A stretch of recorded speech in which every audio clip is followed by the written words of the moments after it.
Hello दोस्तों। आज हम जानेंगे, कुछ लोग अक्सर शिकायत करते हैं मुझे गैस हो गया। तो गैस किसे कहते हैं? गैस की शिकायत करना हर लोगों के लिए एक अलग अलग चीज है। कुछ लोग पेट में दर्द होने को गैस कहते हैं, कुछ लोग एसिडिटी को गैस कहते हैं, कुछ लोग ज्यादा पाद आना या फ्लैटस पास होना उसे गैस कहते हैं, कुछ लोग खाने के बाद पेट भारी हो जाना इसे गैस कहते हैं।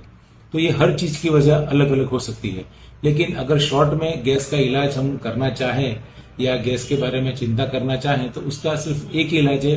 खाना खाने के बाद थोड़ा चलने का रखिए, मॉर्निंग वॉक रखिए, थोड़ी अपनी फिजिकल एक्सरसाइज या फिजिकल कसरत पूरा दिन में बढ़ाइए।